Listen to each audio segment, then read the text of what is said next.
como la fiebre aftosa, también la influencia aviar incrementen, siendo un riesgo no solo económico, sino que también un riesgo para la salud humana por la zoonosis. Impacto de enfermedades infecciosas.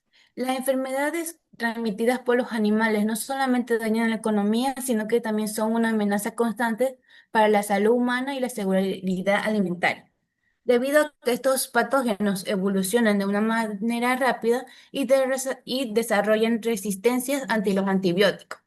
Y es por eso que es imposible eliminarlos por completo. Por eso es importante invertir en ciencia y en vigilancia epidemiológica para así poder identificar estos brotes antes que se conviertan en una pandemia. La zooniosis es una enfermedad emitida por los animales, principalmente al consumirlos, ya que estos, por ejemplo, te puede ser como el COVID-19, como la salmonela o la rabia. Tenemos los diagnósticos de patógenos, que es que estos se están pasando de métodos convencionales lentos como los cultivos y las microscopías a técnicas biotecnológicas más robustas. El objetivo de esto es que los diagnósticos sean de alto rendimiento, que quiere decir que se hagan muchas más pruebas a la vez. Y también con el punto de atención, que permite obtener resultados mucho más rápidos directamente de las granjas o clínicas sin necesidad de un laboratorio. Tenemos los ensayos serológicos, que son las pruebas clásicas que detectan la respuesta inmune. Aquí lo más importante es la ELISA y las tiras de inmunocromográficas. Entre una innovación clave es la inmuno-PCR, que combina la especificidad de la ELISA y la ampliación de la PCR para así obtener muestras de ensayos que antes, en cantidades mínimas, que antes eran mucho más difícil de identificar. Los diagnósticos basados en ácidos nucleicos. Tenemos la hibridación, que son sondas fluorescentes FISH para identificar microbios específicos como la tuberculosis directamente del tejido animal. La PCR y sus variantes son un estándar de oro, ya que la PCR permite cuantificar la carga viral y la PCR múltiple detecta varias enfermedades en una sola prueba. La amplificación isotérmica, LAN y RPS, es un gran avance en el campo, ya que a diferencia de la PCR, estas técnicas no necesitan de equipos costosos, ya que funcionan a una temperatura constante, siendo ideal para el diagnóstico rápido y en lugares que tengan pocos recursos. Ahora tenemos los ensayos novedosos y de alto rendimiento. La microarrays, que funciona como un chip. Este ayuda a detectar cientos de patógenos o coinfecciones al mismo tiempo. Es ideal para vigilar brotes complejos. Tenemos la PNA y aptómeros. Son altamente sintéticos a los anticuerpos. Los aptómeros son más estables, baratos y precisos, sirviendo como biocomponedores para nuevos sensores. Tenemos la secuenciación de próxima generación, que permite leer el genoma completo de los patógenos, la técnica de nanoporos, Minius, que es la revolución porque es un dispositivo portátil que asegura ADN y ARN en tiempo real durante un brote. Y por último tenemos el diagnóstico en el punto de tensión, que son dispositivos simples como una prueba de tira que se une a un smartphone, permitiendo que un ganadero obtenga unos resultados de inmediatos y le reporte al instante, mejorando drásticamente la vigilancia sanitaria. Ahora tenemos lo que son las herramientas biotecnológicas. El gran avance de la biotecnología ha permitido pasar de métodos lentos, como cultivos que tardaban semanas, a herramientas más rápidas que salvan la economía y vidas. Estas se identifican en tres grandes grupos. La primera herramienta serológica. Primeramente tenemos la ELISA. Es una herramienta más utilizada, ya que esta ayuda a ver si el animal tiene el virus o este está combatiendo contra él. Las innovaciones. Utiliza péptidos sintéticos, que quiere decir que se realizan proteínas en el laboratorio para que las pruebas sean mucho más viables y no den un falso negativo. El inmuno-PCR es una herramienta híbrida que combina la especificidad de la ELISA y la potencia de la PCR, logrando mil veces que éstas sean mucho más sensibles a detectar enfermedades en cantidades mínimas. Aquí tenemos una imagen que utiliza la ELISA directa, que esta busca virus utilizando un rastreador, un anticuerpo de color para que éste sea mucho más rápido de identificar. La ELISA indirecta se usa para saber si estas tienen defensas contra una enfermedad utilizando dos pasos para señalar el control y que así sea mucho más fuerte. La ELISA sándwich, este es mucho más preciso ya que el virus queda atrapado entre las dos capas como un sándwich, asegurando que no se cometa errores. Y por último, la ELISA competitiva, que esta funciona al revés. Si no hay colores positivos y se usa para cosas muy pequeñas y que sean de difícil atrapar. Tenemos herramientas moleculares, la PCR portátil, PCR en tiempo real. Esta es una herramienta estrella ya que actualmente se utilizan equipos como la Mini-Telan, que es un laboratorio móvil. Estas utilizan perlas magnéticas para extraer el ADN directamente y los reactivos liofilizados en polvo, ya que esto no necesita una temperatura constante y ayuda a diagnosticar enfermedades como la fiebre aftosa, la influenza aviar directamente en las granjas. Tenemos las herramientas de vanguardia y de alto rendimiento. NGS, secuencia de nueva generación. Esta ayuda a leer todo el genoma del patógeno. Esto es vital para descubrir nuevas cepas de virus o bacterias que eran resistentes a los antibióticos que antes eran muy difíciles de identificar. Los biosensores y nanotecnología, estos dispositivos son de nanotubos de carbón que se utilizan para identificar toxinas muy pequeñas. Este dispositivo es como un sensor digital que da las respuestas mucho más rápidas.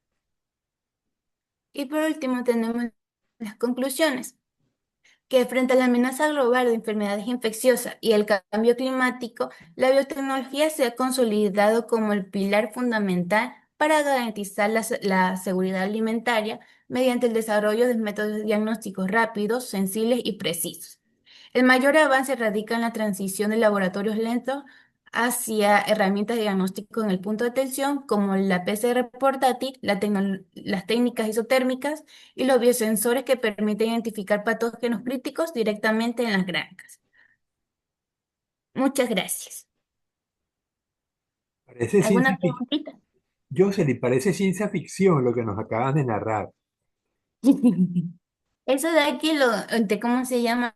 Lo saqué de un solo como tal informe y justo también tenía técnicas para diagnosticar enfermedades en animales de granja. Y también decían que estas técnicas igual se utilizan para animales de compañía, pero como el tema se centraba más en animales de granja, decidí solo poner esta partecita aquí. Claro, pero lo que es válido para los gatos y perros es válido para las gallinas, los cuy o las vacas, ¿no? Ujú.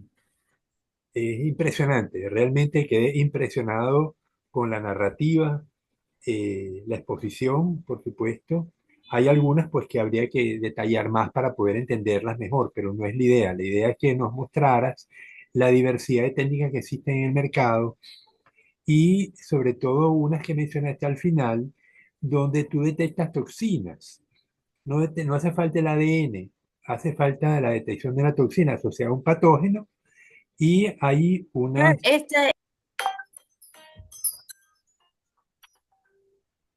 Ajá, dime, disculpa, Jocelyn. de que usted estaba diciendo de que detectaban toxinas son los biosensores y nanotecnologías. Claro, es que Ujú. justamente la tesis de Julio y de Angie, no sé, ustedes seguramente no conocen ni a Julio ni a Angie, porque ustedes no se conocen entre ustedes, desgraciadamente, pero bueno, todavía están por conocerse, todavía les quedan unos cuantos semestres aquí.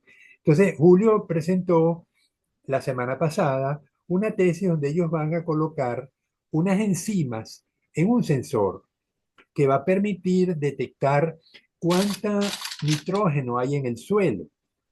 usando amonio, usando iones de nitrógeno, ¿no? Entonces es una técnica directa, metes el sensor y te da la lectura. En este caso, tienes una enfermedad, metes el sensor y te dice si la posibilidad de que sea una enfermedad asociada a la toxina, que para la cual el sensor está calibrado, ¿no? Eh, Ahora, me hubiera gustado, Jocelyn, una conferencia complementaria donde discutiéramos qué técnicas tenemos también disponibles para atacar esas enfermedades que se detectan y con el montón de técnicas que tú nos acabas de describir. Porque está visto que los antibióticos y y los antivirales y las vacunas son las técnicas que hemos venido usando durante los últimos 100 o 150 años. Sin embargo, no ha sido suficiente. Cada vez tenemos más bacterias resistentes a esos antibióticos disponibles y llega un momento en que la gente se nos enferma y no podemos curarla. Entonces, me imagino que han oído hablar de los procedimientos virales, los bacteriófagos. ¿Lo has oído mencionar, Jocelyn? Sí, profesor, pero casi no he investigado mucho de eso. Pero, Ok. o sea, en esta técnica sí me asombró mucho al momento de investigar, ya que, o sea, ya entre la tecnología ha avanzado tanto que la biotecnología ha impuesto, ¿cómo se llama?, herramientas que ayudan a detectar mucho más rápido las enfermedades al mismo tiempo y no necesariamente se necesita como antes un laboratorio que tenía que tardar días, semanas en tener un resultado. Lo curioso es que esa técnica que mencionaste de temperatura ambiente, creo que la llamabas LATAM o algo. Ah, la temperatura ambiente. Ah, temperatura, cuando dije lo de temperatura, que esa creo que me parece que esa es la de la PCR, que no se necesita como tal. Ah, no, Pero es que espérenme. todas las PCR que Ujú. conozco tienes que elevar mucho la temperatura para descomponer el Temperar- ADN y luego que lo tienes que- descompuesto procedes a copiarlo. ah, ya, Eh, lo puedes retroceder, una temperatura. puedes retroceder en no de esta que Sí. muestra unas anteriores,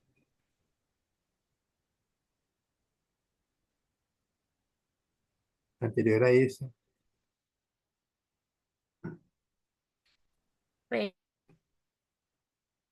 no, anterior a esa, Espérenme un Jocelyn. ratito. LAMP, esta. No, no, vuelve otra vez. Se llama LAMP, Ah, LAMP, ya. Ah, sí, la ampliación isotérmica. Ah, ya, isotérmica. es que yo vi que esta de aquí las utilizaban, por eso dice que es un gran avance para el campo, ya que estas la utilizan más las personas que están justamente ahí en las granjas y que no tienen tiempo como tal de ir a un laboratorio más para ellos. Por eso funciona a una temperatura de ambiente. Bueno, eso fue lo que yo más o menos entendí. Claro, Ya, pues, y a entiendo. diferencia de la PCR, estos no son tan costosos como tal, entonces es mucho más rápido el diagnóstico. Y por eso se utilizamos ¿cómo se llama? En los lugares con pocos recursos. Claro. La hibridización. ¿Puedes hablarnos un poco más de la hibridización? La hibridación. Ya, la hibridación, por lo que yo entendí, que también me olvidé ponerle una imagen, es que estas ondas sí son fluorescentes. Por decir, yo vi un ratoncito donde le colocaban estos y ese ratoncito, ¿cómo se llama? Se ponían unas partes de color como un colorcito como este es fluorescente. Entonces, ahí se identificaba entre los microbios específicos. Yo hablé sobre la tuberculosis y directamente se ven ahí en los tejidos.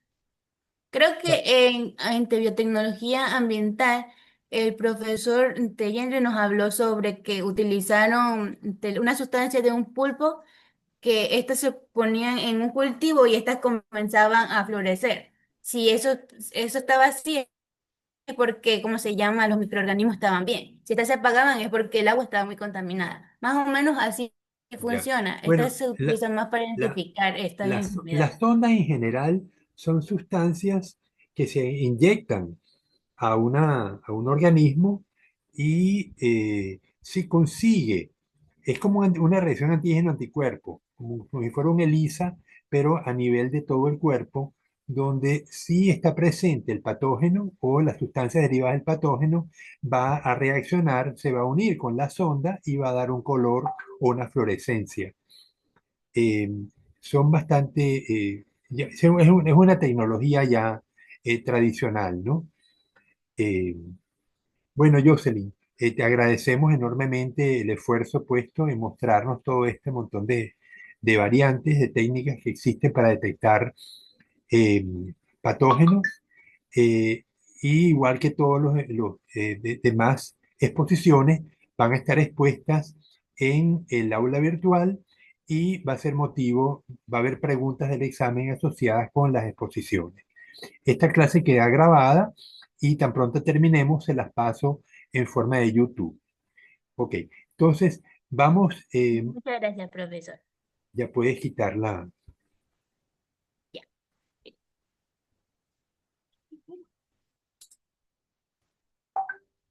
Bien. Eh, Malcolm, Lauro y Jordi, ¿no? Sí, profesor. ¿Quién comienza? Ya voy a compartir pantalla y ahí ya comenzaría Laura.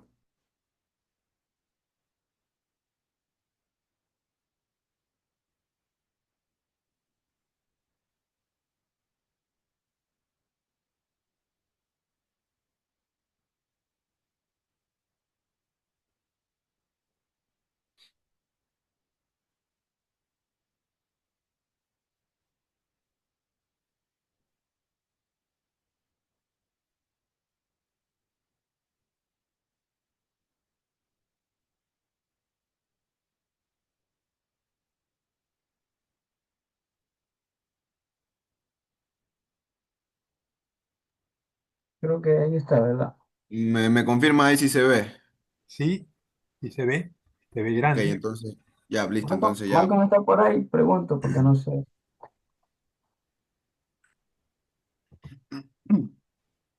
Bueno, voy a iniciar con la... Jordi, ¿verificaste si Malcolm está? Sí, incluso nos preguntó si habíamos expuesto, pero no lo veo ya aquí en el Zoom, parece que ¿Lo, se salió. lo puedes llamar? Sí, sí, espérame unos momentos ya, voy a llamar.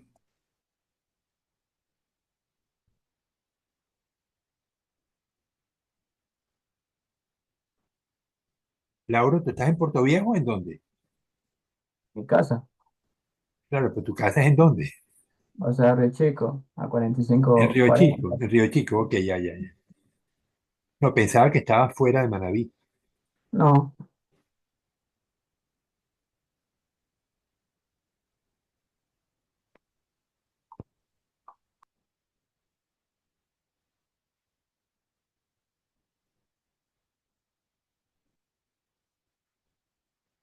Mientras esperamos que Jordi nos confirme, les comento que ayer me enteré de un concurso que hubo en París, donde participó un equipo de estudiantes de biotecnología de varias universidades, y tuvieron un desempeño muy destacado.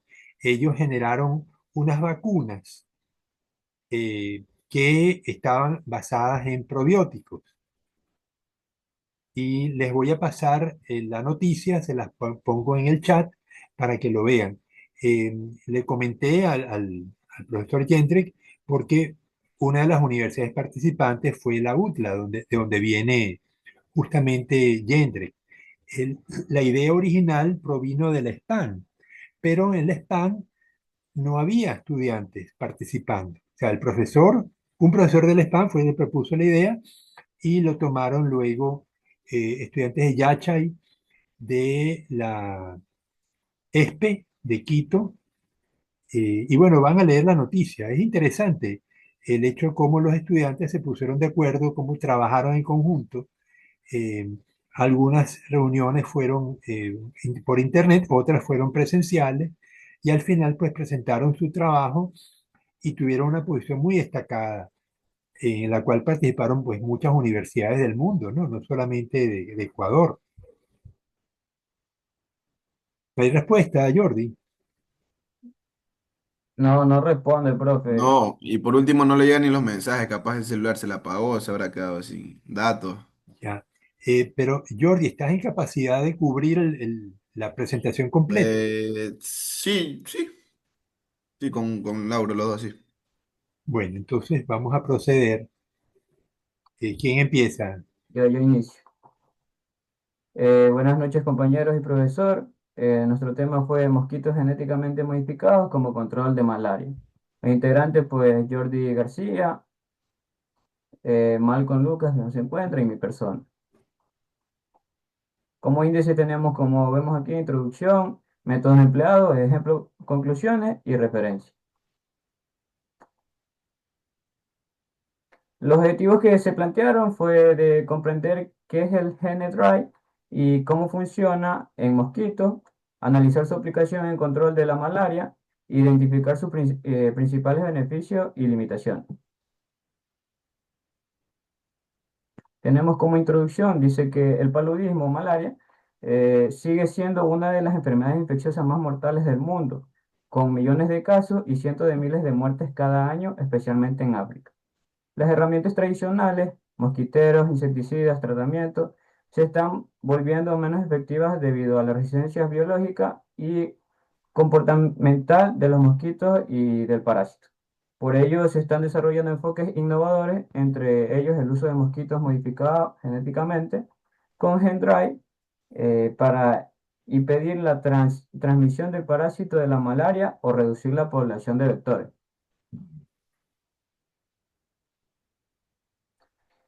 Frente a este escenario, la biotecnología moderna ha propuesto enfoques innovadores para complementar las medidas existentes. Entre estas alternativas destaca el uso de mosquitos genéticamente modificados mediante la técnica de GeneDrive, la cual permite introducir y propagar rápidamente las características genéticas específicas dentro de la población silvestre de mosquitos. Como métodos empleados para el uso de la técnica, tenemos el GenDrive. Un GenDrive es una técnica genética que hace que un rasgo deseado se herede del 50% de las veces, superando la herencia mendélica y se propague rápidamente en la población silvestre.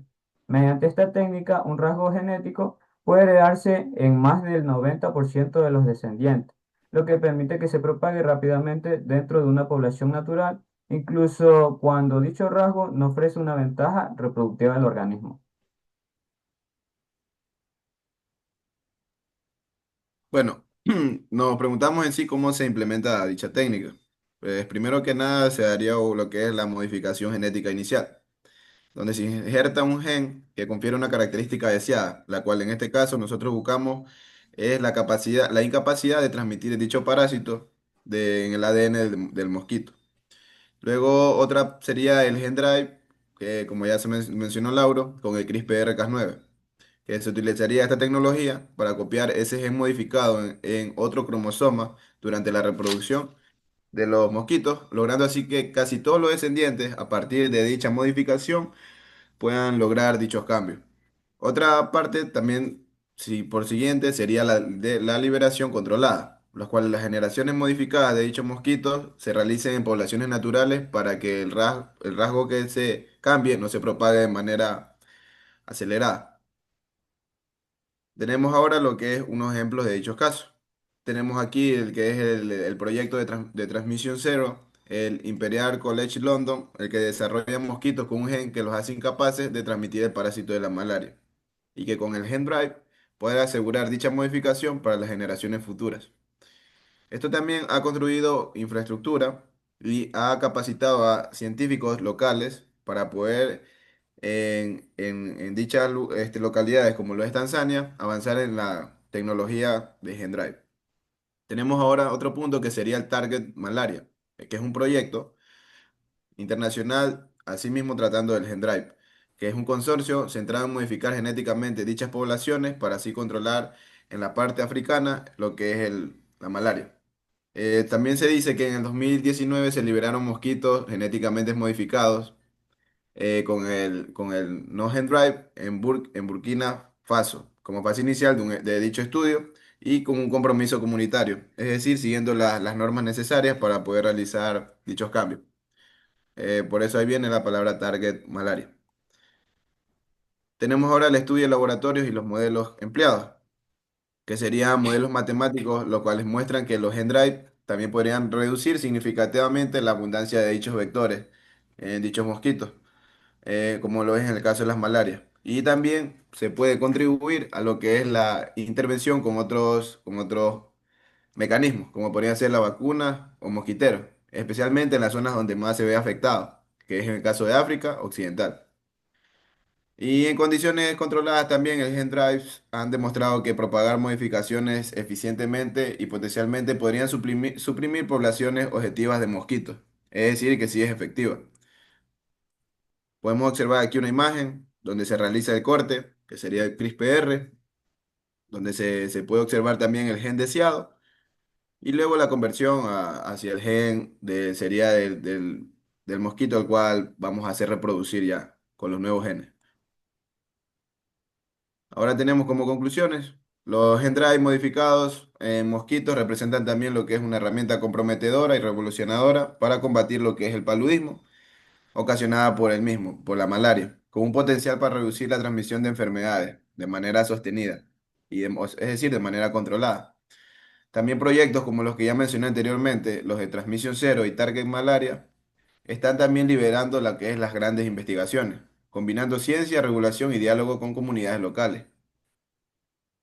Es decir, que todo este tipo de manipulaciones se realizan con un previo estudio y obviamente cumpliendo normas. Aunque los resultados iniciales son alentadores, también se necesita cautela para poder realizar, como ya mencioné. Primero que nada, la tecnología realizada todavía está en fases de prueba y evaluación. Y existen también desafíos regulatorios, éticos y ecológicos ante las aplicaciones a gran escala. Eso sería todo. Ya. Gracias. Gracias, Jordi, gracias, Lauro. Eh, Dime, eh, ¿puedes explicar un poco más de detalle eh, por qué Lauro, por qué la malaria es tan grave, en primer lugar? ¿Por qué tanto esfuerzo en controlar la malaria?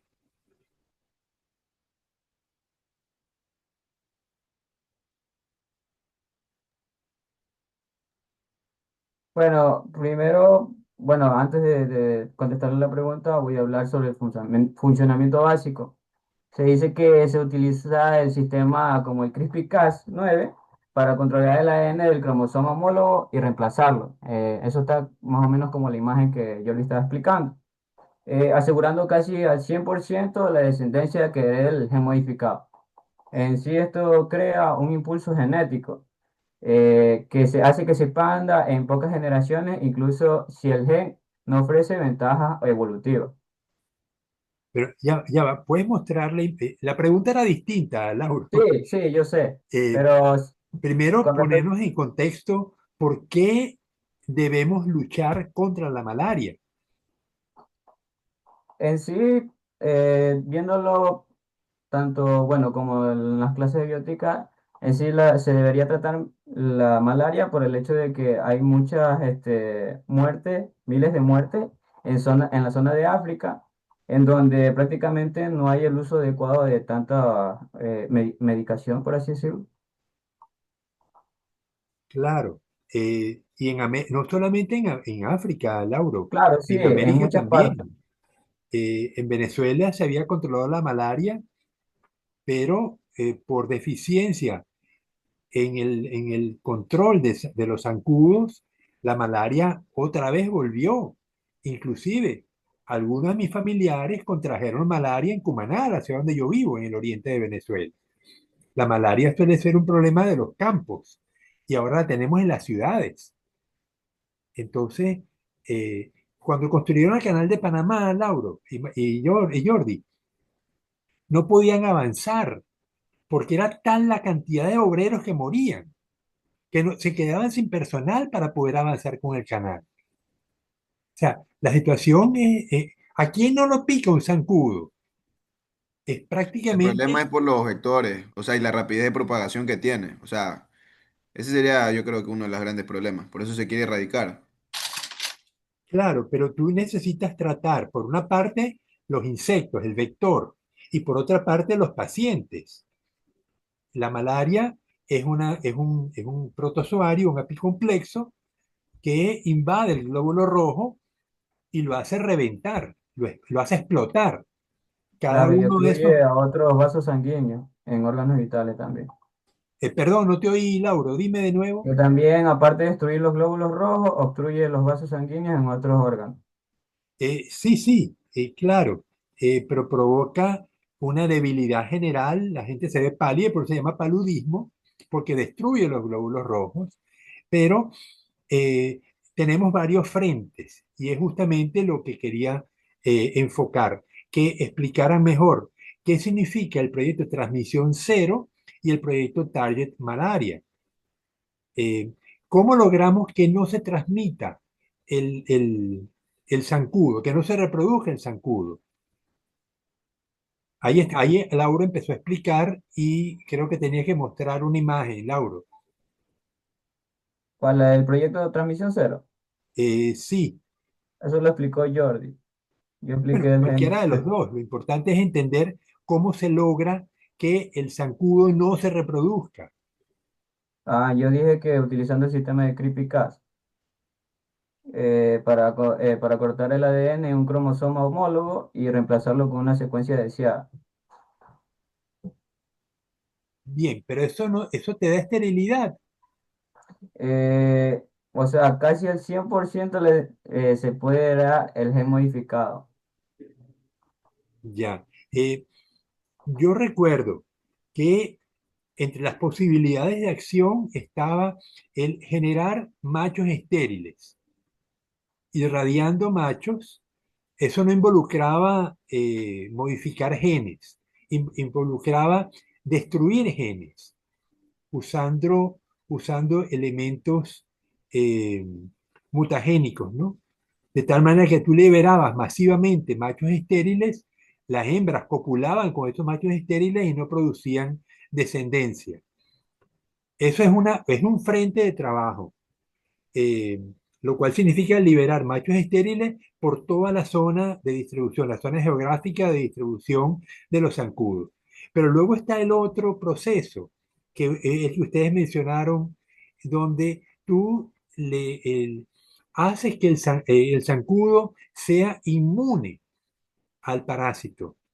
El zancudo tiene que entrar en las glándulas salivares perdón, el parásito tiene que entrar en las glándulas salivares del zancudo para poderse transmitir. Entonces, muéstrame ahora entonces la imagen, la que sigue, Jordi, o quien quiera que está manejando el computador. Ajá. Entonces, allí eh, se pudiera incorporar el gen, tal cual el procedimiento que están describiendo, donde logramos que el zancudo no permita que el parásito invada las glándulas salivares, usando esta técnica con el CAS. Ahora, esto lo haces eh, ¿en dónde? En huevos de hembras, me imagino, Jordi. Sí, o sea, lo que se busca en sí más que nada es eliminar. O sea, en el caso de que, ¿cómo es? Del transmisión cero. O sea, eso es lo que se busca a través del CAS, como usted dijo. O Claro, sea, quitar ¿qué el le, gen, pero o ¿qué le sea, quitar modificas al el gen que no zancudo? se ¿Qué le quiere. modificas al zancudo para que sea inmune al parásito? Como quiera sería el gen que el zancudo va que va a implantarse, o sea, para eliminarlo para que las otras generaciones ya o sea, no reproduzcan ese gen. Ok, pero pudiera ser entonces el gen que permite que permite o impide que el parásito invada las glándulas salivares. El parásito puede estar presente en el zancudo, Pero o sea, al no invadir las glándulas salivares, no se puede transmitir. Aunque el zancudo pique a alguien para chuparle sangre, no le va a transmitir el zancudo porque las glándulas salivares están intactas, no están inmunes. Bien, ahora, pero la literatura que revisaron decía que entonces trabajaba eh, con machos, con hembras, ¿con quién trabajaban esto? ¿O con los dos?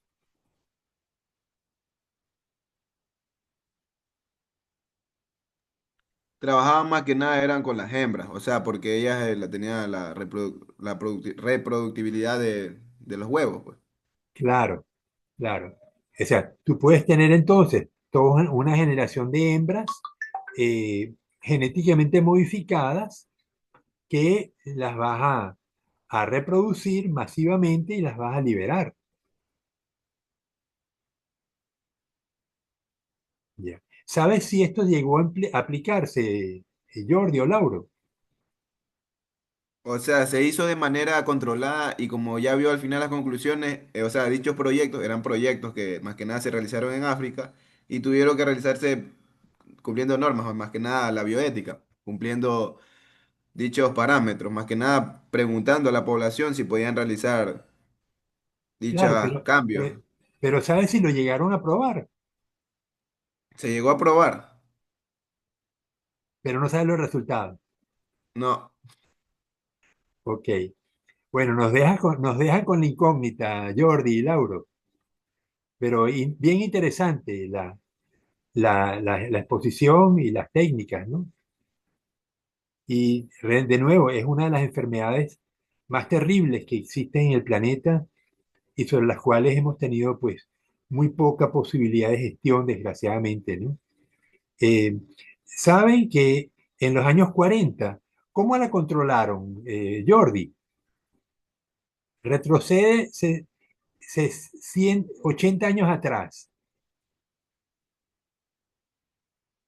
en Venezuela, Ecuador, Colombia, ¿cómo la controlaron para que no siguiera matando ecuatorianos? Cuando el zancudo después que pica, ¿qué hace?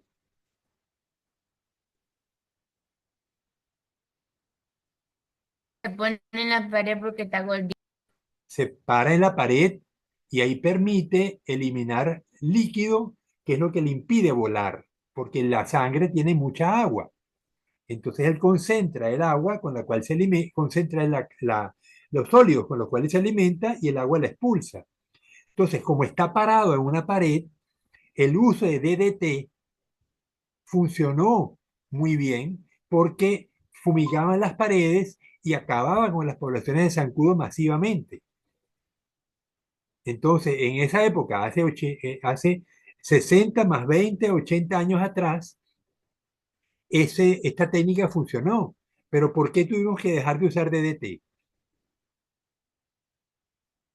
¿Quién se veía afectado? ¿Saben? ¿Lo saben? Ámbar, ¿has leído sobre esto? ¿Por qué se dejó de usar el DDT? No, no he leído sobre eso. Ya.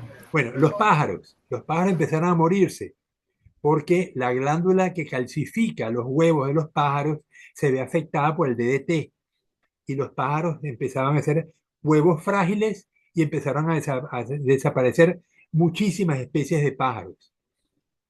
Los pájaros sabemos que tienen un efecto también de control en la naturaleza y hubiera sido pues, de un impacto ecológico tremendo el acabar con los pájaros. Por eso se están usando otro tipo de compuestos distintos al DDT. Bueno, vamos con... gracias, Lauro, gracias, eh, Malcolm. Lamentablemente, pues no tuvimos el chance de oír a Malcolm. Vamos con alguien que se le está apagando el celular. Es Lady. Lady, ¿con quién estás en el equipo? Con Eva y Erika.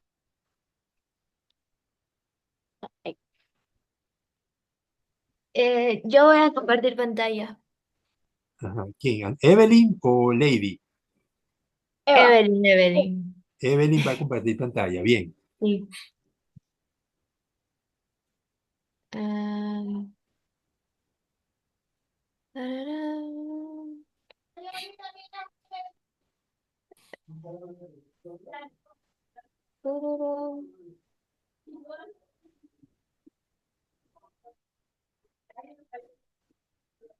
Está convirtiendo, ¿verdad? Todavía no, ahora sí. Ah, ya. Sí, Amplíalo, ahí por se está. favor. Amplíalo. ¿Cómo hago eso? Presentar. Ahí. Sí, Ya, déjenme prender la cámara. Tararán.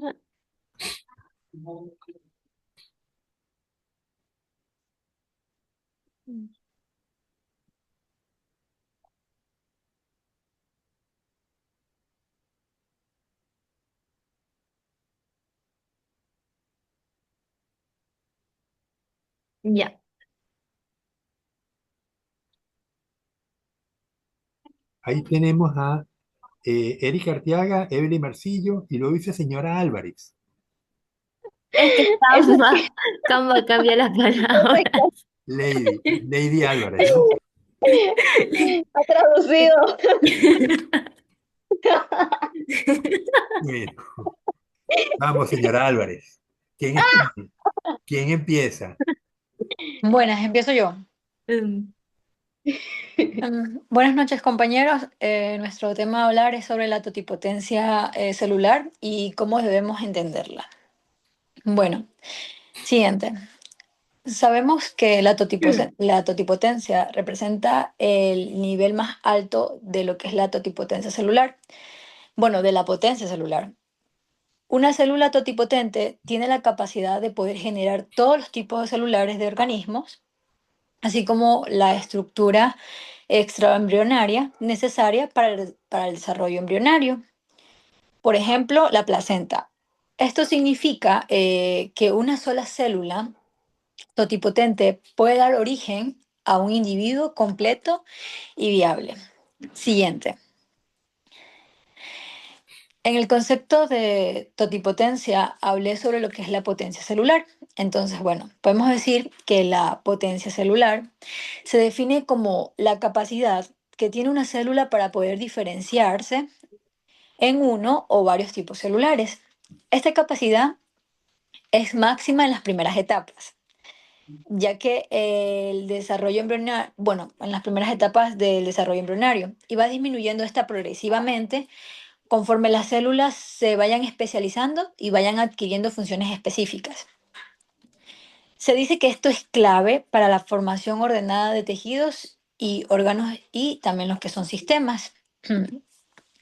Podemos poner también un ejemplo, una analogía con las semillas. Podemos decir que la totipotencialidad puede compararse con una semilla que tiene el potencial siguiente. Que tiene el potencial en generar una planta completa. Al igual que la semilla, que contiene toda la información necesaria para producir, por ejemplo, lo que es la raíz, el tallo, las hojas y las flores, una célula totipotente contiene toda la información genética para poder formar todos los tejidos y estructuras del organismo. Siguiente. Bueno, ahora que ya sabemos qué es la totipotencia, vamos a poder hablar sobre la pluripotencia. Se dice que son, bueno, las células pluripotentes poseen la capacidad de diferenciarse en casi todos los tipos de celulares del organismo, formando lo que es tejidos y órganos derivados de las tres capas germinales. Bueno, esto sin embargo, a diferencia de las células totipotentes, no pueden formar estructuras extraembrionarias, por lo que pueden originar un organismo completo, bueno, por lo que no pueden originar un organismo completo por sí solas. También tenemos lo que es la multipotencia, que bueno, la multipotencia es, bueno, tiene la capacidad de diferenciar de la diferenciación más, bueno, más limitada. Estas células solo pueden generar tipos celulares relacionados con con un linaje específico, Bueno, un ejemplo de esto son las células madres hematopéyicas, que estas van a producir, Hematopoyéticas. perdón, hematopoyéticas, que estas, bueno, pueden producir diferentes tipos de células sanguíneas, pero estas no pueden diferenciarse en células de otros tejidos. Gracias. Ah, perdón. Y por último, podemos hablar sobre las diferencias. Bueno, podemos decir que la diferencia entre la totipotencia, la pluripotencia y la multipotencia va a radicar en el grado de la diferenciación celular. Mientras la totipotencia va a permitir la formación de un organismo completo, lo que es la pluripotencia se va a limitar a la formación de tejidos y la multipotencia a un linaje específico. Bueno, esta va a reflejar la pérdida progresiva de potencia durante el desarrollo. A continuación, mi compañera.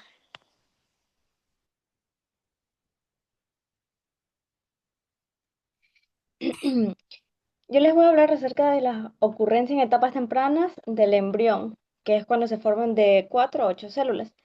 En los mamíferos, la totipotencia celular aparece desde el momento mismo de la fertilización, es decir, cuando se forma el cigoto. Esta primera célula tiene la capacidad de originar todas las células del organismo, tanto las que formarán el embrión como las extraembrionarias, tal cual es la placenta. Después de esta fertilización, el cigoto comienza a dividirse mediante un proceso que se llama clivaje, el cual consiste en divisiones celulares rápidas sin que aumente el tamaño total del embrión. Durante estas primeras, durante estas primeras divisiones, que son de 2 a 4, de 2, 4 y 8 células, las células resultantes son conocidas como blastómeros y estas de aquí conservan un alto grado de potencialidad. En el caso de los ratones, la totipotencia o la mayor actividad totipotente se puede observar durante las etapas de 1 a 2 células, coinci- coincidiendo con un evento que se conoce como activación del genoma embrionario. En este momento o en esta etapa es cuando el embrión ya empieza a utilizar su propio ADN para dirigir o seguir desarrollándose. En los humanos, por otra parte, este proceso ocurre de manera más tardía. El pico de activación de este genoma embrionario se presenta aproximadamente en la etapa de 4 a 8 células. Es por esta razón que la totipotencia funcional se habla porque se mantiene hasta las primeras divisiones, antes de que las células empiecen a diferenciarse y a perder la totipotencialidad o parte de su capacidad total. Siguiente. Regulación genética y epigenética de la totipotencia. Bueno, la totipotencia no es un proceso que ocurra de manera o de forma al azar, sino que está estrictamente o directamente regulado por mecanismos genéticos y epigenéticos.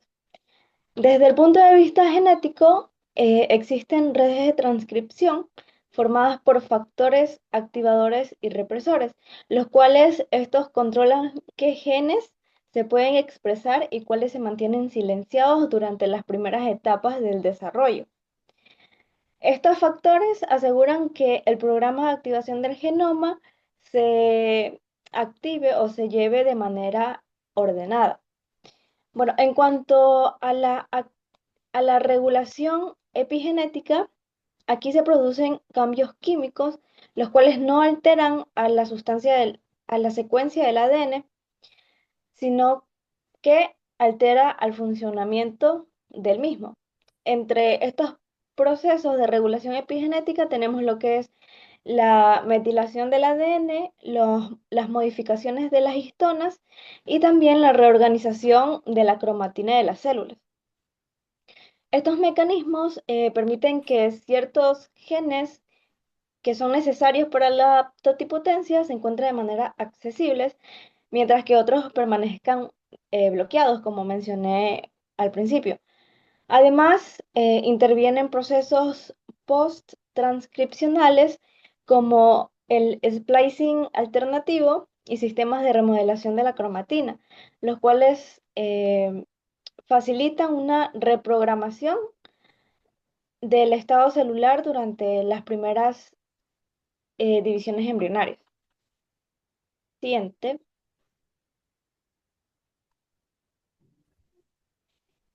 Y por último, les voy a hablar acerca de la distribución citoplasmática asimétrica, la polaridad y el mosaicismo.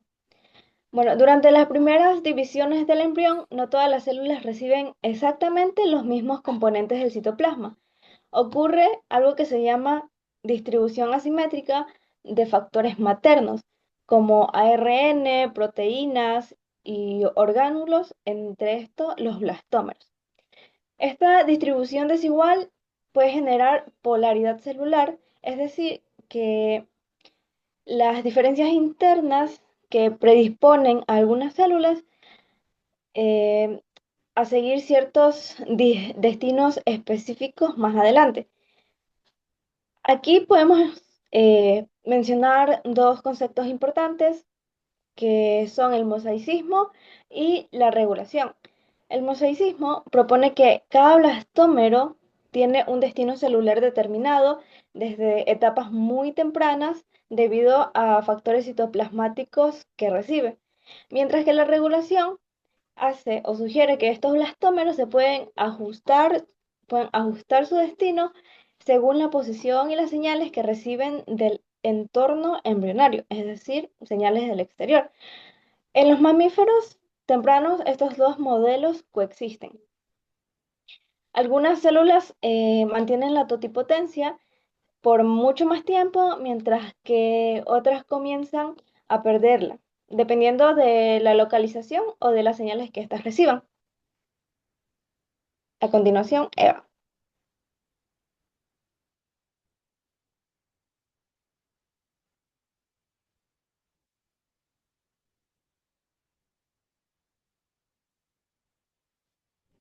Ok, pues yo les voy a hablar sobre lo que es los ejemplos y las aplicaciones de la totipotencia en la biotecnología. Como primer ejemplo, pues tenemos el cigoto, tanto humano como en mamíferos. Como ya mi compañera lo explicó, pues el cigoto es la primera célula que se forma tras la fecundación, es decir, tras la fusión del espermatozoides y del óvulo. Bueno, en humanos, este cigoto tiene lo que son 46 cromosomas. Estos cromosomas poseen toda la información genética necesaria para formar un nuevo individuo desde cero. Asimismo funciona en todos los mamíferos, solo que hay diferenciación de cromosomas. Se dice que el cigoto es totipotente durante sus primeras divisiones celulares, o también conocidas como la segmentación, en los cuales se forman los blastómeros. Bueno, dentro de estos blastómeros pueden llegar a tener hasta 8 células en los cuales cada célula contiene la capacidad de formar lo que es un embrión completo y tejidos extraembrionarios, como la placenta y las membranas. Bueno, este proceso es muy importante ya que asegura que incluso si se pierde una célula, en etapas tempranas el embrión puede seguir desarrollándose correctamente. Ok. Otro de los ejemplos claves que tenemos, pues, es la totipotencia en plantas. Bueno, en las plantas la totipotencia es muchísimo más evidente y muchísimo más aprovechable. Dentro del contexto de las plantas, pues, el principio de totipotencia vegetal establece que cualquier célula vegetal, aunque esté diferenciada quiere decir que ya sea una célula de una hoja o de una raíz, no importa de qué parte sea de la planta, esta célula va a contener la información genética necesaria para regenerar una planta completa. Bueno, este proceso ocurre gracias a dos factores, que es la desdiferenciación, que es el proceso en el cual la célula pierde su función especializada, y la rediferenciación, que es el proceso en el cual la célula vuelve a especializarse para formar tejidos y órganos nuevos. Eh, Voy a pasar a hablarles sobre las aplicaciones biotecnológicas de la totipotencia. Como primer aplicación biotecnológica, pues tenemos la clonación y lo que son las células madres. Bueno, como ejemplo de esto tenemos a la Dolly la oveja, la cual fue el primer mamífero clonado a partir de una célula somática adulta. Para hacer esta clonación, pues se utilizó lo que fue el núcleo de una célula diferenciada. Este núcleo fue reprogramado a un estado totipotente. Bueno, dicha experimentación logró demostrar que la información genética no se pierde al diferenciarse. También tenemos lo que son las células madres pluripotentes inducidas, las cuales son células adultas reprogramadas en un laboratorio para recuperar características similares a las células embrionarias. Eh, bueno, Como segunda aplicación, pues tenemos lo que es la medicina regenerativa y los organoides. Bueno, esta es una aplicación moderna y muy relevante, la cual es la terapia celular y la generación de organoides. Eh, bueno, eh, ¿Qué serían los organoides? Pues los organoides no son nada más que estructuras tridimensionales, las cuales se cultivan en el laboratorio y que tienen la funcionalidad de imitar órganos reales. Dichos órganos como el cerebro, el hígado, el intestino o un riñón. Bueno, estas estructuras se obtienen a partir de lo que son células embrionarias tempranas y células reprogramadas. Dentro de estos organoides, pues hay muchas ventajas biotecnológicas, ya que pueden modelar enfermedades humanas y permitiendo así probar fármacos de una manera segura. También facilitan los tratamientos personalizados y reducen el uso de animales a la hora de experimentar. Eh, bueno, como último, como última aplicación tenemos lo que es la aplicación de la agricultura y los bioprocesos. Las células vegetales totipotentes también se usan para producir lo que son metabolitos secundarios importantes o de alto valor. Dentro de estos metabolitos secundarios tenemos los anticancerígenos, como un ejemplo de estos es el taxol. Tenemos también los aromas, los pigmentos, los alcaloides y pues muchos compuestos farmacéuticos.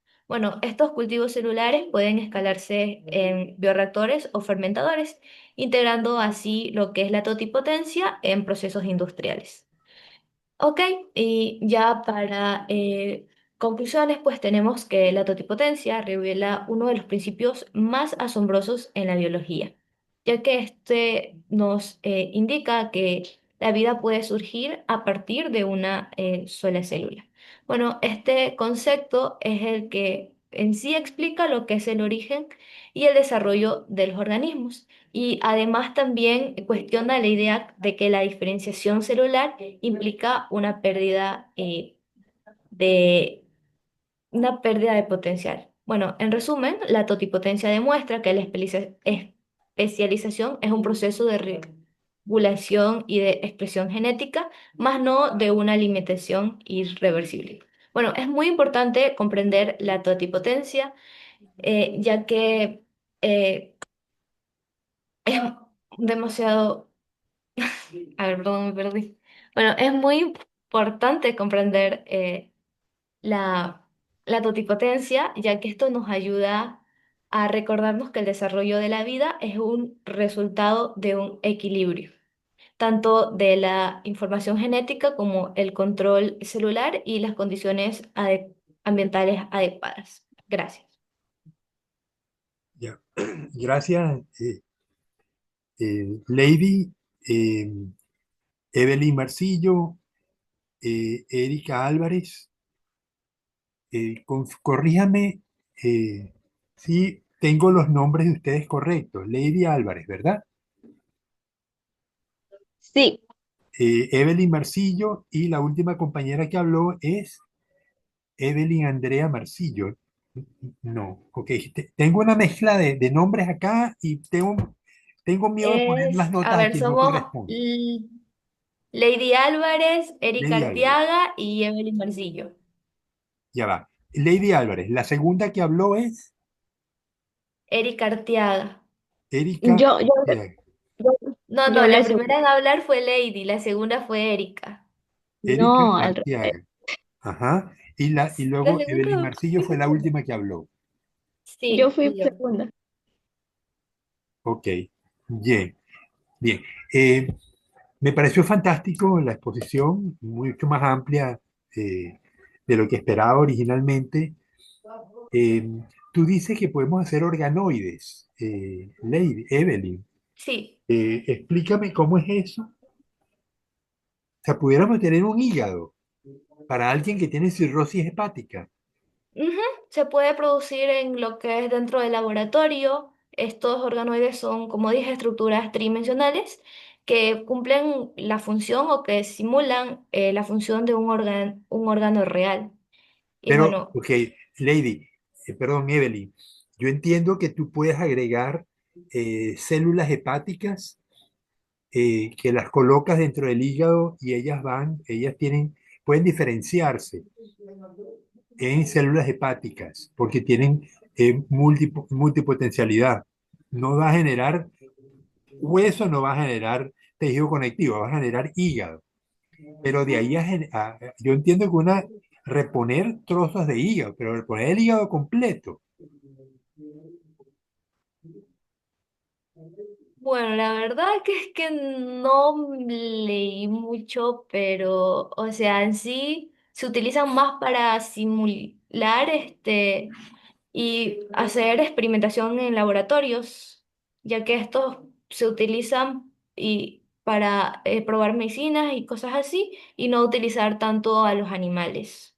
Más bien es por esa razón la que se ha creado. Ya. Pero entonces estás usando tejidos animales como elementos de prueba.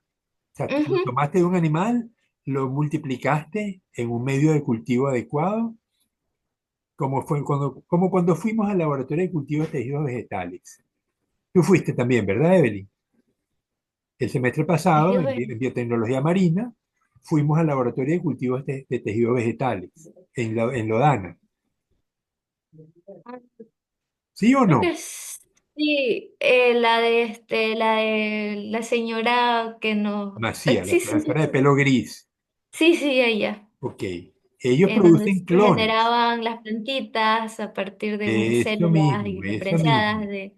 Solo Ajá, que sí, allí estás expresando la totipotencialidad del tejido en celular plantas. vegetal, porque Ujú, que puede ser de una célula indiferenciada, ya sea de cualquier parte de la planta, se puede regenerar la planta completa claro, pero en el caso de las lagartijas y los sapos y las salamandras, tú le puedes quitar la cola, ¿verdad?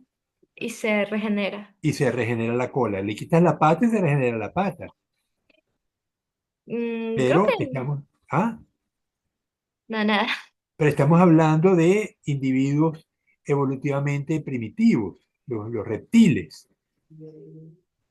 Pero no, no puede regenerar una lagartija completa. Eso no hay manera, ¿no? Pero no hay duda. Lo curioso es que todavía, ¿dónde reside la totipotencialidad? Tú decías que reside en el núcleo, pero si así fuera, cuando hicieron Doadoli, lo que hicieron fue tomar una célula totipotente, como es el embrión, el óvulo, le quitaron el núcleo y le colocaron el núcleo, el núcleo diploide de una célula somática, de otra oveja, ¿no? Y le dieron, me imagino, que un estímulo eléctrico o químico para que comenzara la división. Y al final, pues tuvieron a Dolly. Pero tuvieron que usar una célula totipotente y quitarle el núcleo. Entonces, es evidente que en alguna parte del citoplasma hay elementos que determinan la totipotencialidad, que no es necesariamente en el núcleo, o al menos eso es lo que yo pienso. Pero, ¿ustedes leyeron algo sobre esto? La verdad que, es Mm. que no, me enfoqué bastante en buscar lo que fue la historia de Dolly y eso.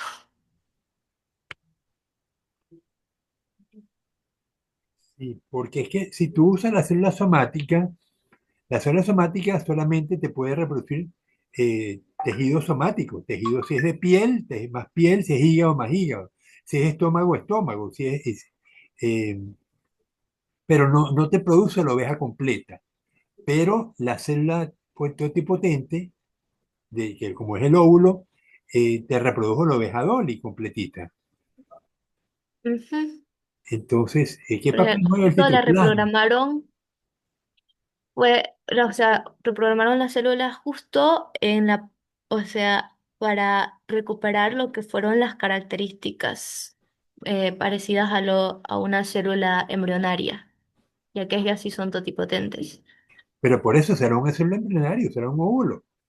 Ujú. Y le quitaron le quitaron el núcleo y le El pusieron un núcleo núcleo. diploide. Pero entonces, ¿qué papel juega el citoplasma en este negocio? Eh, no lo tengo claro y ojalá que ustedes sigan investigando sobre este fenómeno. ¿Dónde reside la totipotencia? Porque si en el caso de Dolly le transfirieron el núcleo, es evidente que en el núcleo no estaba la totipotencia o no estaba completa, ¿no? Tú sí hablaste de uno en las siguientes diapositivas, mencionabas unos factores de control. Se movió la diapositiva. Factores de control. Era allí En esta. no, tiene que ser allí, o yo lo entendí mal.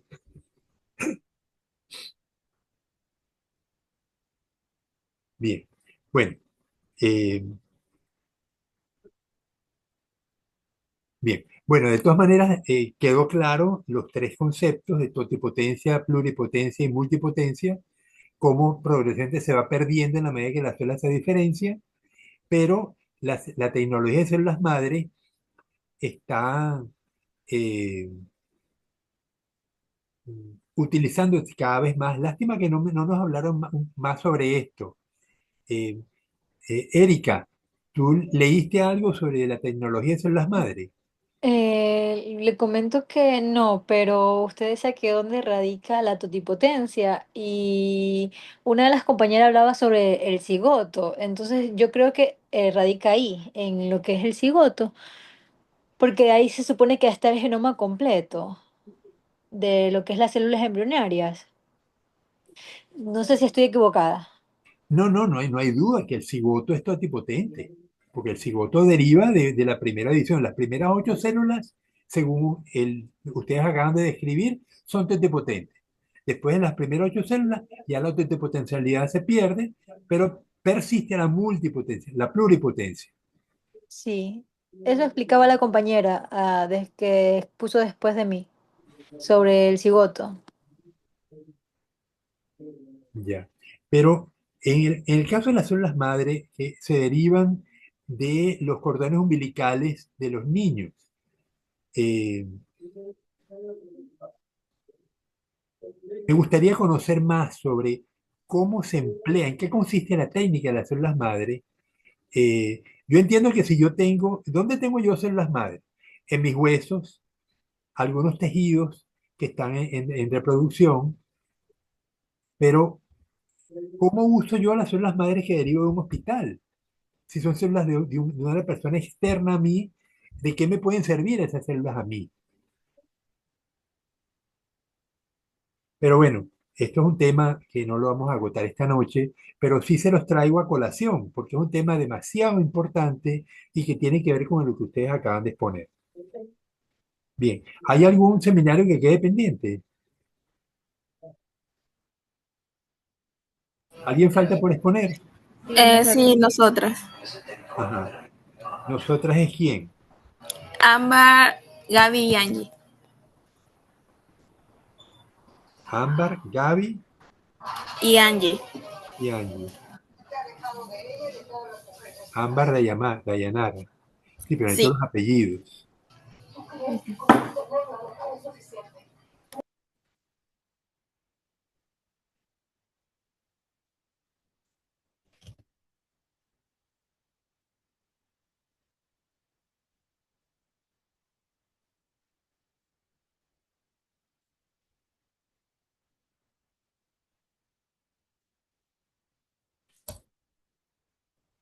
Ajá, ustedes van a hablar de las animales transgénicos, las cabras que producían,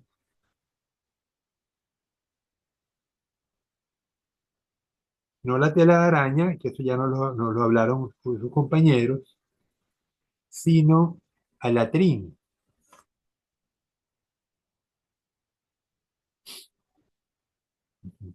García Ámbar, Macías Gabriela y Angie Velázquez.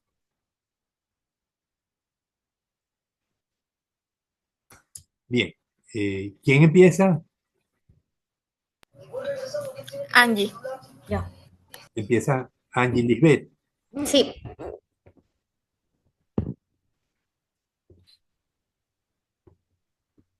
ya comienzo. Sí, sí, claro.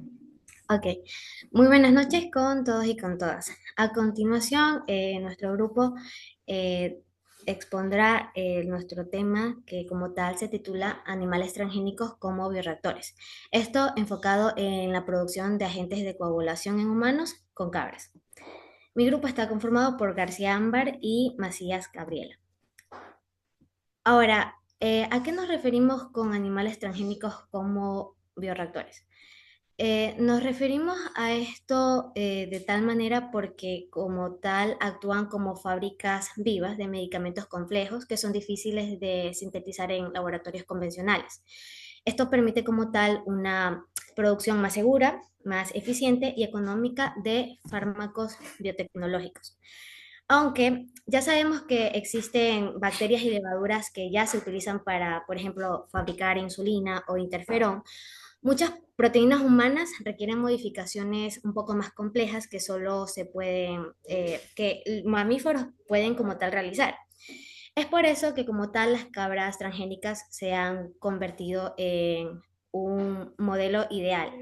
Esto debido a que producen grandes volúmenes de leche, tienen gestaciones más cortas que las vacas y permiten obtener cantidades significativas de proteínas humanas de una manera más económica. Como tal, Atrin es una forma recombinante de antitrombina humana, que es una proteína clave para evitar los coágulos sanguíneos. Esto se produce en la leche de las cabras transgénicas y se utiliza especialmente en pacientes que tienen deficiencia hereditaria de antitrombina en situaciones como cirugías o partos.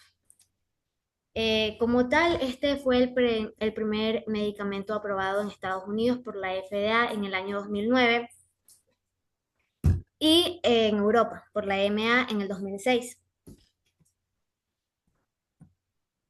La obtención de las cabras transgénicas productoras de Atrin se rigen como tal por el siguiente proceso. Primero se inserta el gen humano de antitrombina, SERPINC1, en embriones de cabra.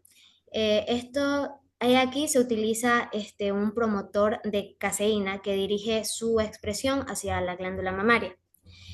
Después de esto, los embriones modificados se implantan en las hembras receptoras mediante la transferencia embrionaria. A continuación, mi compañera Ámbar. Ya, para ver que estas cabras sí adoptaron este transgen, analizan mediante las pruebas de PCR. Una vez que se verifican que estas cabras sí se han modificado, se selecciona, ya que ellas iban a producir una leche con antitrombina y esta leche se purifica y se usa para el uso farmacéutico. Siguiente diapositiva, por favor. Ya, aquí en esta imagen voy a explicarle un poco más sobre cómo se hicieron estas cabras transgénicas. Primero, tienen un vector de ADN que en este vector se introduce el gen humano de la antitrombina que se acompaña con la caseína, ya que va a ser el promotor, porque esta caseína es la que las va a guiar para que se produzca específicamente en lo que son las glándulas mamarias. Luego de eso sigue lo que es la microinyección en embriones caprinos y aquí se introduce, digamos que este vector de ADN ya ha introducido los genes para que, para que así los embriones obtengan lo que es esta modificación. Ya. Luego de esto tenemos lo que es la transferencia embrionaria, que es donde cuando ya tenemos a las cabras, se utilizan en cabras de género femenino y se le inyectan los que son los embriones y luego una vez que estas cabras ya hagan los que son el nacimiento de sus nuevas crías, se hace el análisis ya mencionado, que en este caso es en el PCR, se selecciona y una vez que están seleccionadas, hay que especificar algo, que justamente una vez que esta cabra que dio a luz, ella ya debería producir lo que sería este gen de la antitrombina y que las cabras hijas le hacen la prueba si ellas heredaron el gen como tal para también utilizarla como un bioreactor humano para generar este tipo de gen y luego así utilizarlo para el uso farmacéutico. Siguiente diapositiva. ¿Por qué cabras, no vacas ni ratones? Ya, lo que pasa es que la primera prueba para hacer lo que es esta parte de la antitrombina lo intentaron en las vacas. Ya, sí salió, vieron que sí salió y entonces estaban buscando un recurso más económicas. Y en este caso aparecieron los que son las cabras, ya que pueden producir hasta 4 litros al día. Tienen ciclos reproductivos cortos, aproximadamente de unos 5 meses, a diferencia de las vacas que tienen los ciclos aproximadamente de 9 meses. Además, estas cabras son más fáciles de alimentar y de manejar a comparación con las vacas. ¿Por qué no ratones? Uno, porque los ratones generan muy poca cantidad de leche y como ellos lo están llevando a un uso industrial básicamente para generar farmacéutico, necesitaba un animal que sí le genere la producción necesaria para generar este tipo de medicamentos. A continuación, mi compañera Gaby.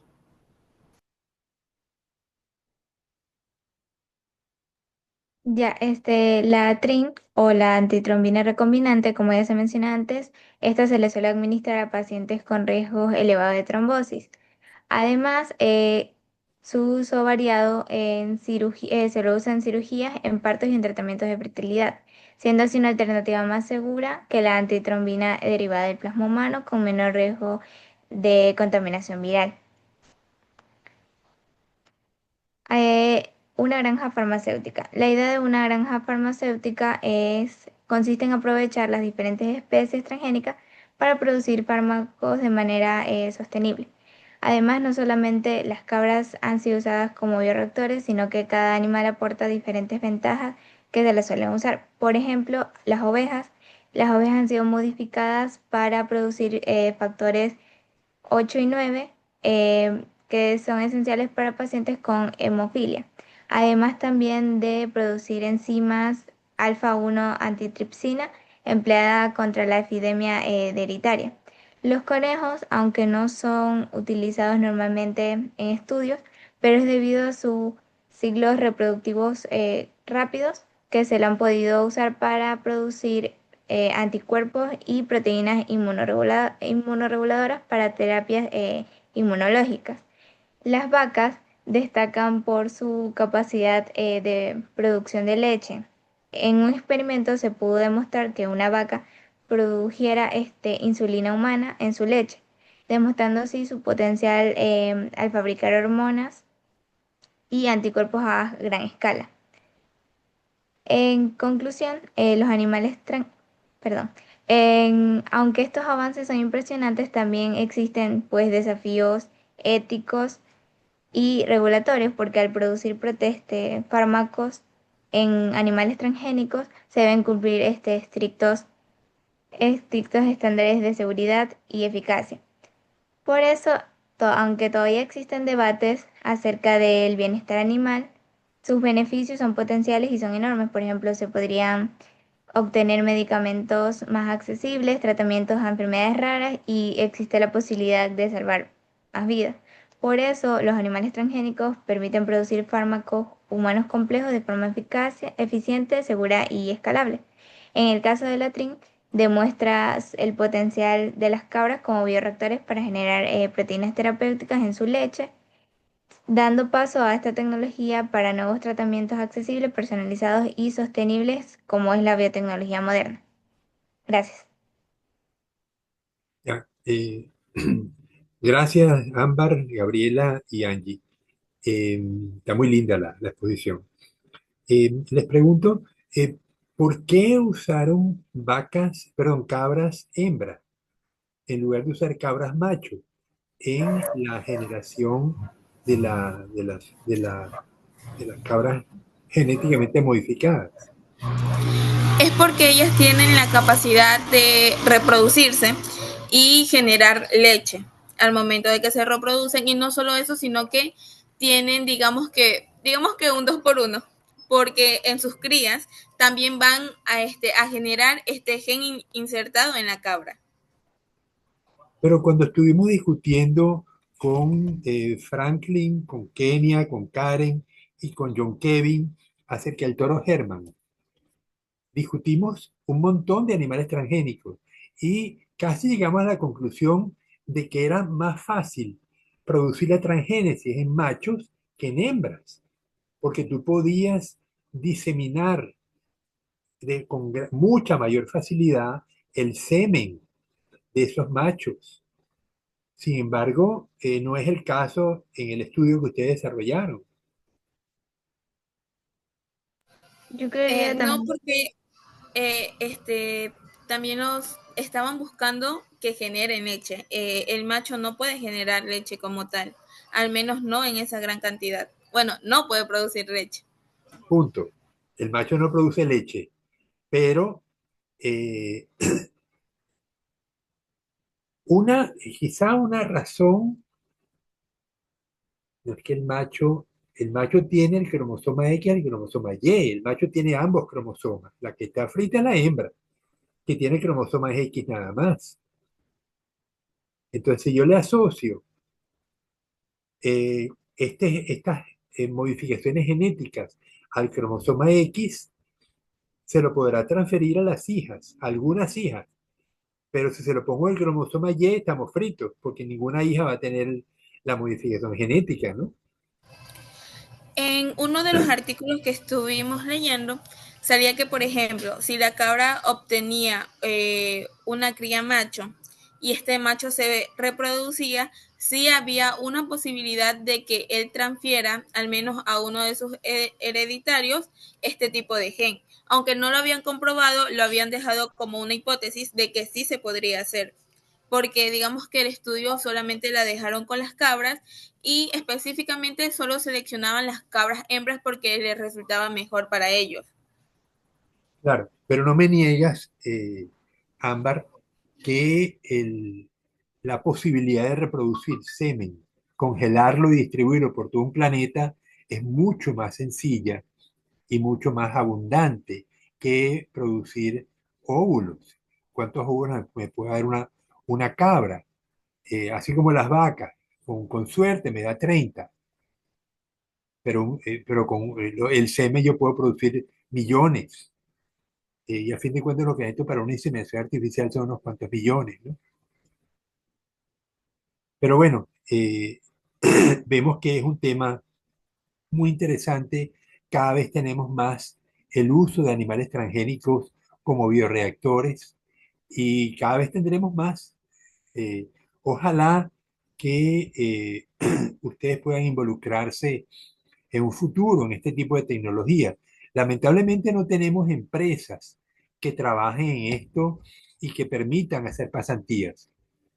Pero eso no significa que no la siga buscando, porque tengo entendido que en Quito hay algunos laboratorios que pueden dedicarse a este tipo de tecnología.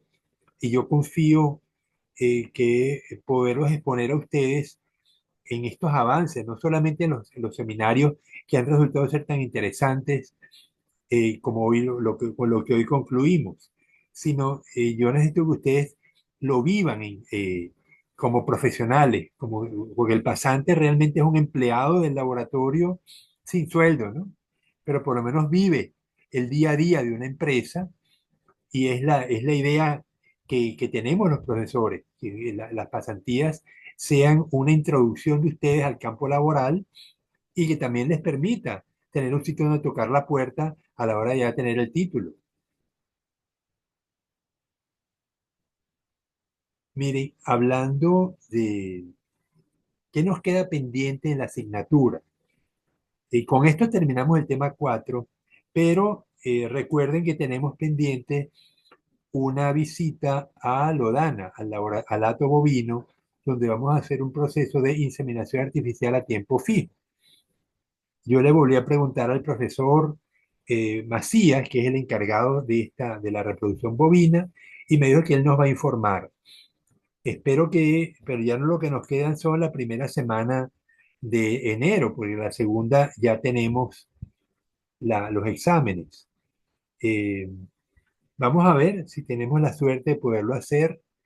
Eh, Si no, yo les pasé la, unos videos sobre inseminación artificial a tiempo fijo, eh, pero no es lo mismo, no es ni la sombra. El hecho de estar allí viendo toda la técnica, lo complicado, el esfuerzo que hacen los estudiantes y a veces fallan. A veces tiene que meter el profesor a terminar el proceso de inseminación porque el estudiante no consigue introducir la varilla donde corresponde. Entonces, estamos pendientes. Mañana pues no tenemos clase, mañana es 24, aunque tuviéramos, yo no creo que vayan a asistir porque deben estar en, con interés. Fran Michel, eso te iba a preguntar. Me faltaba Fran Michel y su equipo. ¿Quiénes, pero tienen lista la exposición? Buenas noches, profesor. Sí, sí, lo tenemos listo. Ya le comparto pantalla. Ok, entonces está Fran Michel.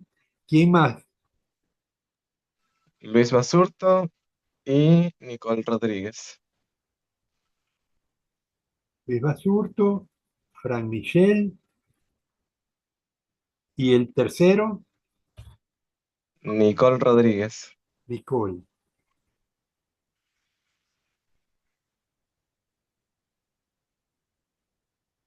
Células madre. Sí, sí se puede ver. Sí. Bueno, tú nos vas a sacar de dudas, Fran Michel, o el equipo, con, con, con Luis, Frank y Nicole. Ojalá que nos saquen de dudas por la discusión que teníamos con la totipotencialidad. Arránquense. Ya, bueno, denos un breve momento.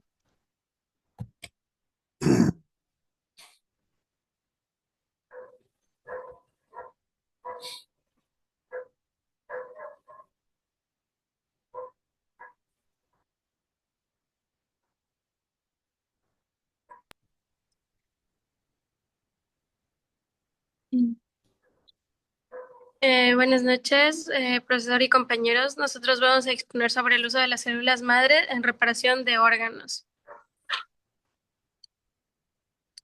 Como introducción, tenemos que las células madres no especializadas son capaces de autorrenovarse y diferenciarse en varios tipos celulares.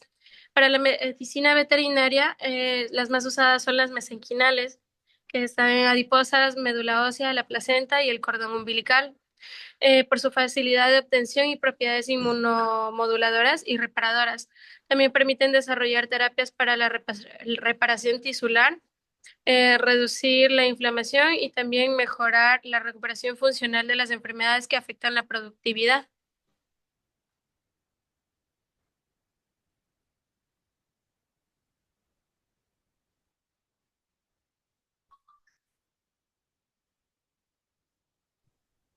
Buenas, a mí me toca hablar sobre el método de terapia celular directa. Como tal, les voy a hablar acerca del trasplante directo de implantación de células madre. Este consiste en la inyección de células madre directamente en el tejido u órgano dañado del animal, o su implantación a través de un andamio, lo que vendría a ser un scaffold o un gel. El principal objetivo de esto es que las células inyectadas se integren, sobrevivan y luego se diferencien en el tipo de células nativas requeridas, como por ejemplo los cardiomiocitos o los hepatocitos, y estos reemplacen a las células muertas o disfuncionales. Como por ejemplo tenemos en la imagen la inyección directa de células madres en la zona afectada debido a una lumbalgia crónica. Este vendría a ser un caso humano, pero se podría hacer también con animales en caso de que tengan alguna afección. Siguiente diapositiva. Luego tenemos el método de bioingeniería de tejidos y órganos. Aquí tenemos la descelularización y recelularización de órganos. Esta consiste en crear órganos completos y funcionales para trasplantes que no provoquen rechazo inmunológico, ya que la matriz es acelular y las nuevas células vendrían a ser del mismo receptor, lo cual no habría problema. Entre sus principales aplicaciones tenemos que sirven para investigación, para la creación de órganos bioartificiales, como por ejemplo corazón, pulmón, hígado, los cuales son necesarios para el trasplante. En la imagen tenemos lo que vendría a ser el proceso de descelularización para la obtención de andamios hepáticos, lo cual vendría seguido de la recelularización de los mismos.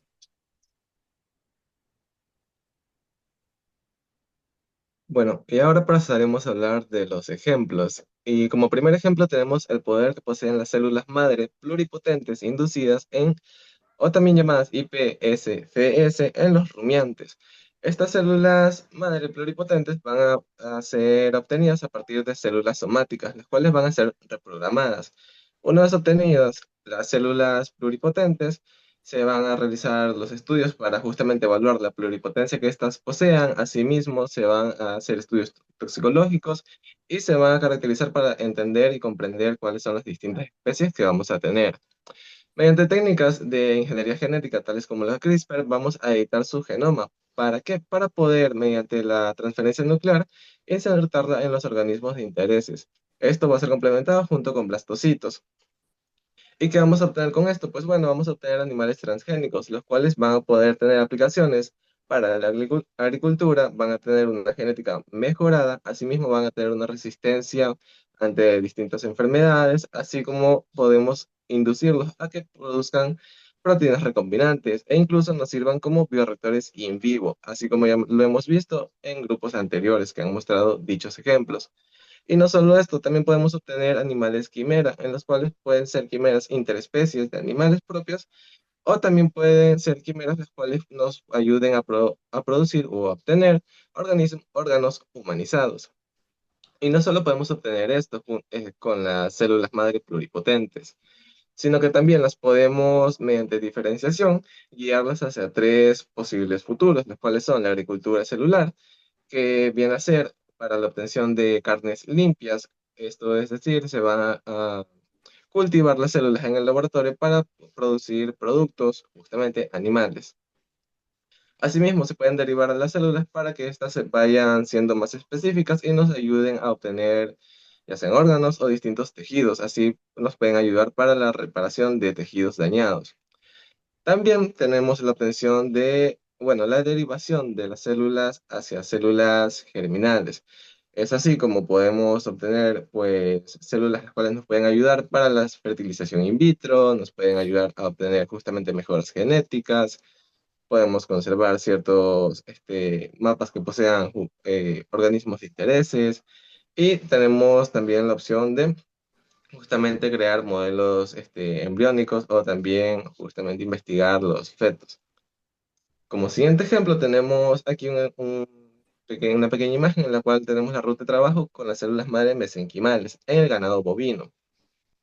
¿Cómo se van a obtener estos? Pues bueno, esto se va a realizar mediante la caracterización de identidad tras el aislamiento de fuentes accesibles como la grasa o la médula ósea, las cuales mencionábamos en un inicio.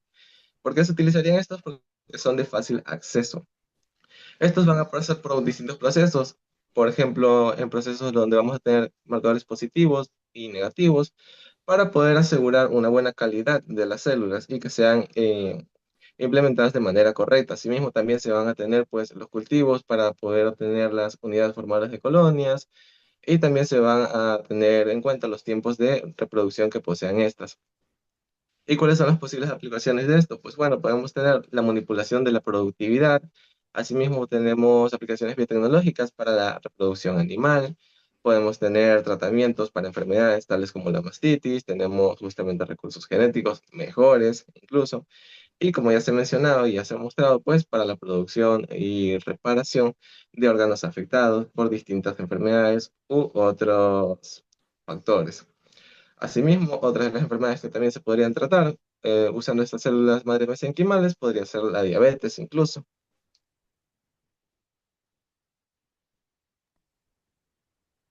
Como conclusiones, tenemos que las células mesenquimales y las pluripotentes inducidas usan herramientas biotecnológicas de doble impacto. Estas abordan problemas sanitarios actuales para la producción animal y habilitan innovaciones futuras para la agricultura celular y la mejora genética. También su uso maximiza el valor del ganado de alto pedigrí al ofrecer terapias regenerativas que reducen pérdidas y mejoran el bienestar del animal. Los rumiantes, en especial los bovinos, son modelos preclínicos superiores. Su similitud fisiológica con humanos permite probar terapias complejas antes de su aplicación en medicina. La integración de las células pluripotentes inducidas para modificación genética y mesenquimales para seguridad y técnica de biofabricación como andamios posiciona a la biotecnología animal a la vanguardia de la producción sostenible y la biomedicina. Ya, gracias Luis, Frankie, Fran Michelle y Nicole.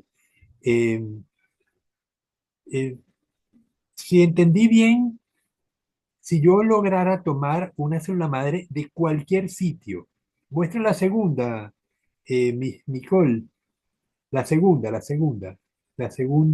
imagen.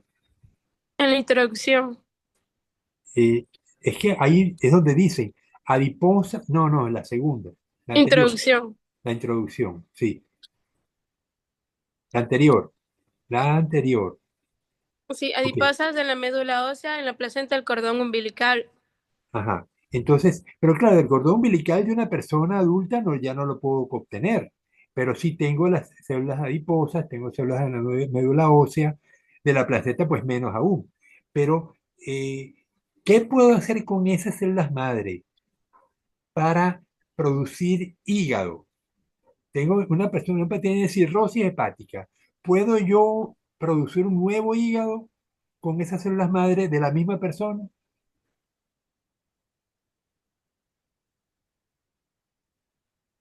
Sí, sí se podría en ese caso, porque como se menciona, o sea, las células madre no son especializadas, o sea, pueden tomar cualquier rumbo para cualquier tejido. Y entonces el hecho de que yo la coloque en el hígado, ella se me va a transformar en hígado, en tejido hepático.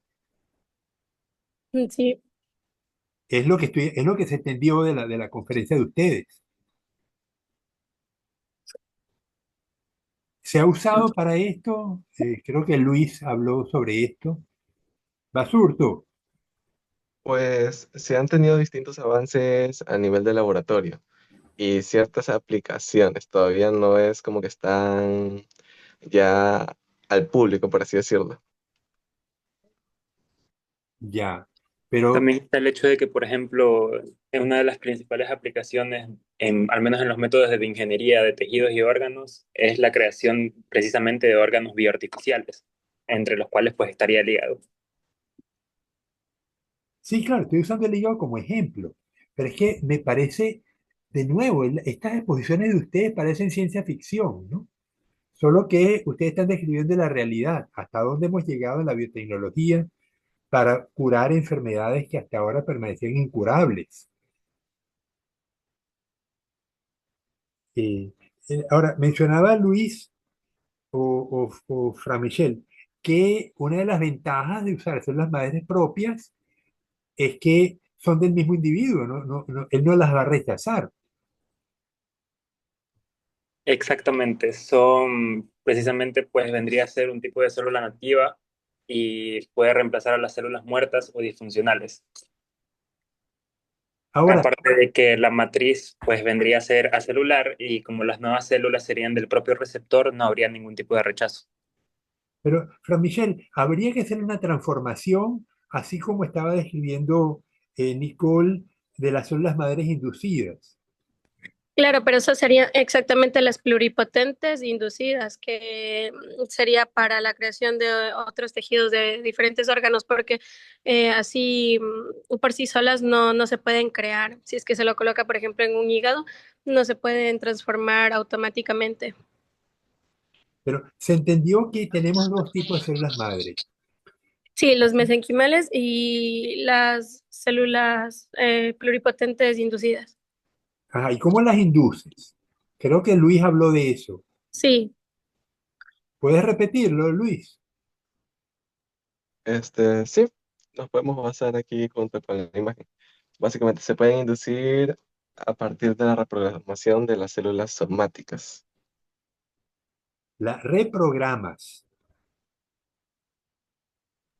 Sí, y Puedes, así las podemos utilizar para los distintos temas o investigaciones que queremos.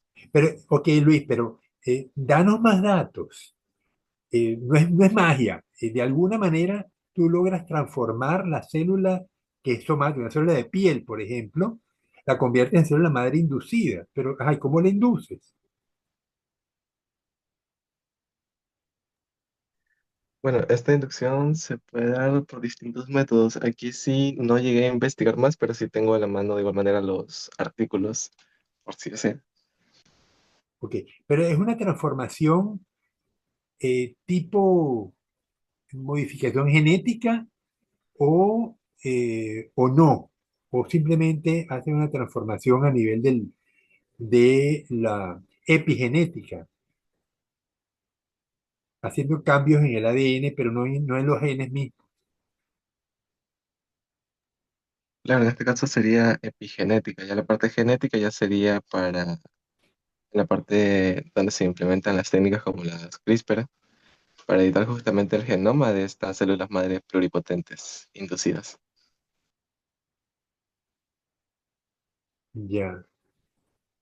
Bueno, vale, nos quedamos con muchas dudas, eh, pero yo espero que ustedes mismos, mm, que se metieron en esta carrera tan particular, ustedes mismos nos ayuden a buscar información, se actualicen, porque el campo de verdad es efervescente, ¿no? Bueno, ya son las 9:02. Les agradezco la asistencia, les agradezco las lindas exposiciones que todos tuvieron y quedamos pendientes de la visita a Lodana para culminar las salidas de campo. Eh, ya ustedes fueron a Senaín, ¿verdad? Sí, profesor. Claro, fuimos el semestre pasado. Estoy organizando la ida a Senaín con los estudiantes de biología marina para el 20, pero tuvimos que esperar que terminara el semestre para poder conseguir una fecha. Bien, lo único que no pudimos hacer es el laboratorio. No, esta vez no los pude llevar al laboratorio de cultivo de tejidos vegetales. Bueno, vamos a parar aquí. Ya por mi casa están haciendo escándalo, cosa que no es raro que ocurra por la casa de ustedes seguramente, ¿no? Bueno, nos vemos entonces la semana, nos vemos la semana del 7. Profe, Pero Profesor, dime. el examen para qué día quedaría? No, se me olvidó decirle, hoy me acaba de escribir el decano de que nos van a, en lugar de contratarnos desde el 1 de enero, nos contrata a partir del 15 de enero al 15 de febrero. Así que el examen lo tenemos el día que toca, que es el día 12, el día 14 de enero, el día miércoles 14 de enero. Claro, si lo quieren tener antes, lo tomamos antes, pero como esa semana es cuando tocan los exámenes y ya no tengo excusa porque ya, aunque estos primeros 15 días me los van a pagar es en febrero, pero qué carrizo. Lo importante es que por lo menos no me dejan en una situación económica comprometida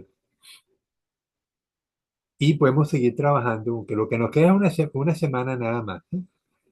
Eh, a ver, el día, regresamos el día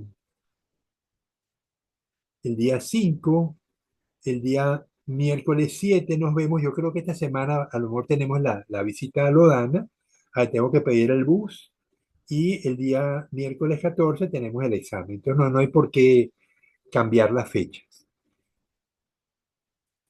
Así que bueno, nos vemos. Espero que pasen una Navidad muy linda. Que el año que viene sea un año grandioso porque es el año de la graduación de ustedes.